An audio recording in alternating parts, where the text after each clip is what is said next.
اعوذ باللہ السمیع العلیم من الشیطان اللعین الرجیم بسم اللہ الرحمن الرحیم الحمد للہ رب العالمین والصلاة والسلام علی اشرف الانبیاء والمرسلین وخاتم النبیین ابی القاسم محمد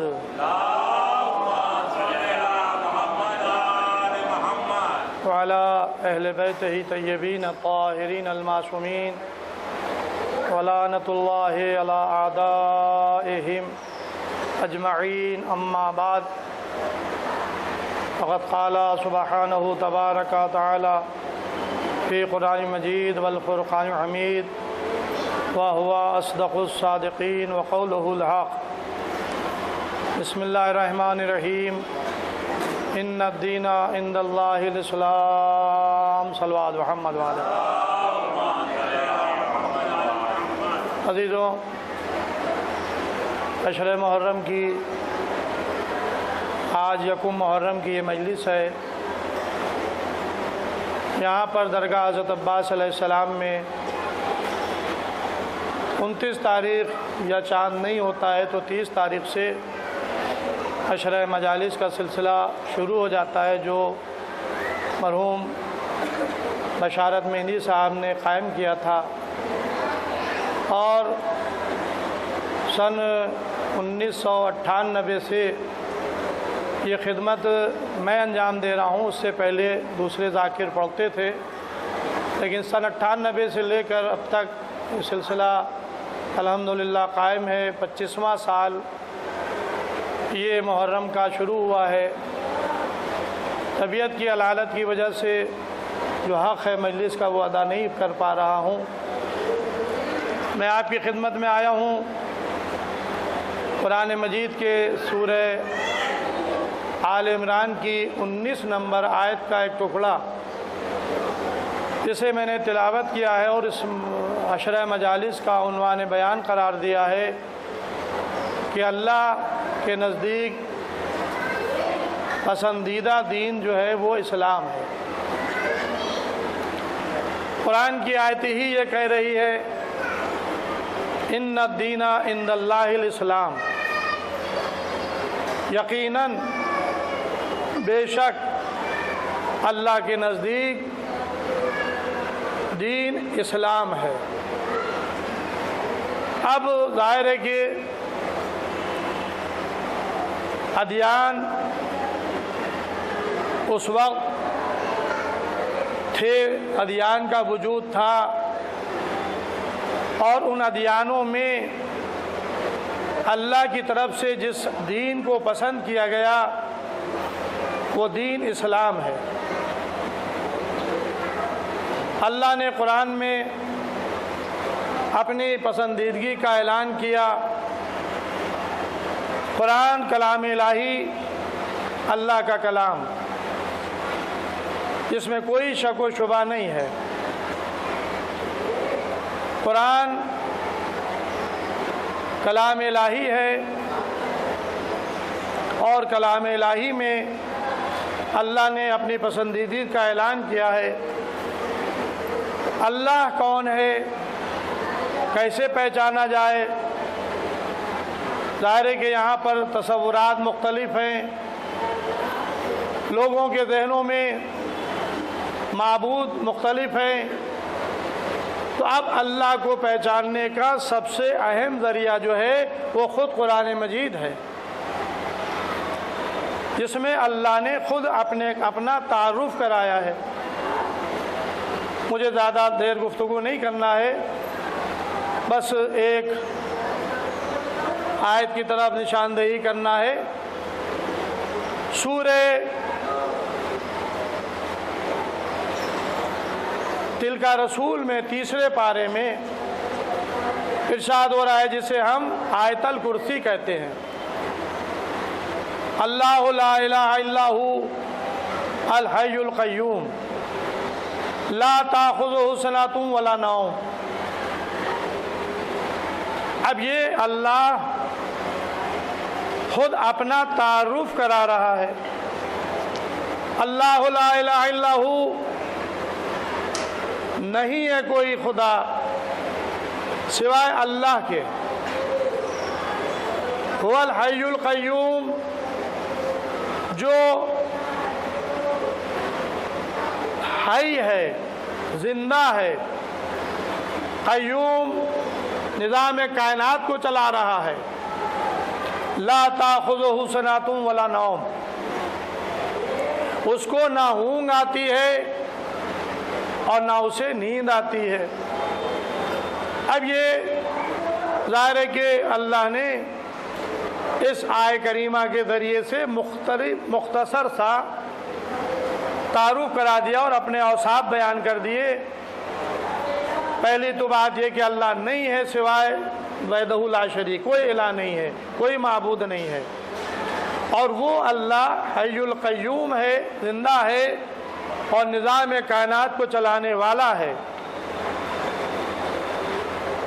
لا تاخذہ سنۃ ولا نوم، جسے نہ اونگ آتی ہے نہ نیند آتی ہے، یہ اس نے اپنے اوصاف کا ذکر کیا۔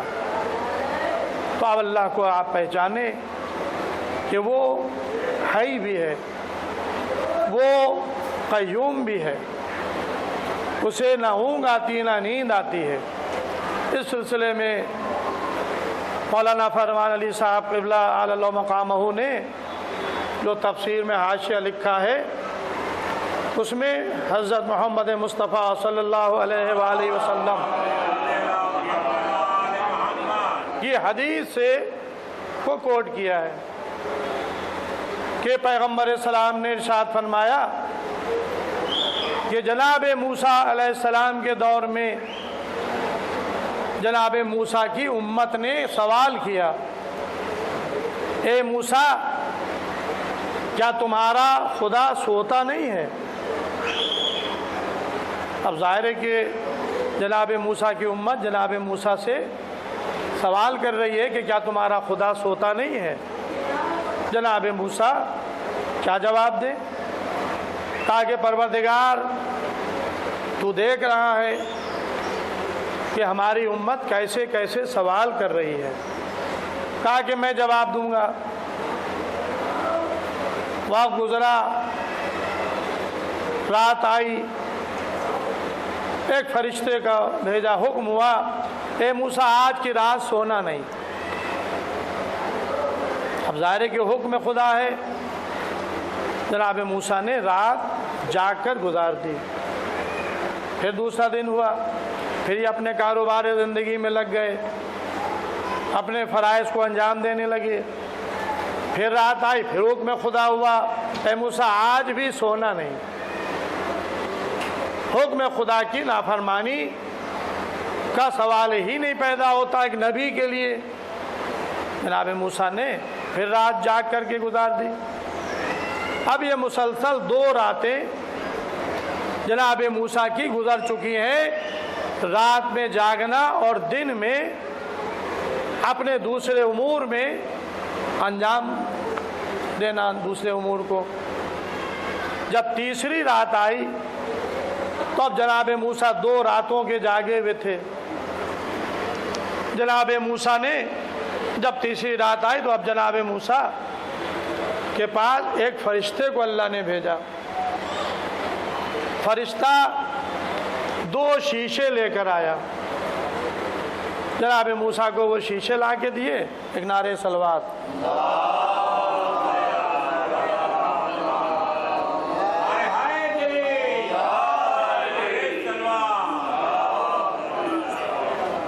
دو شیشے لا کر دیے اور کہا کہ اے موسیٰ آج بھی رات میں تمہیں جاگ کر گزارنا ہے، اور یہ دونوں شیشے تمہارے ہاتھ میں رہیں اور دیکھو ٹوٹنے نہ پائیں، ان کی حفاظت کرنا، ان کی نگرانی کرنا۔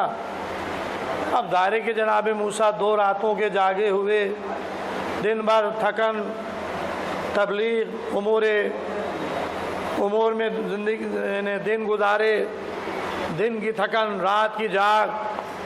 اب تیسری رات کو جناب موسیٰ حکم خدا سے شیشے لیے کھڑے ہوئے ہیں کہ ایک مرتبہ جناب موسیٰ کو اونگ آ گئی۔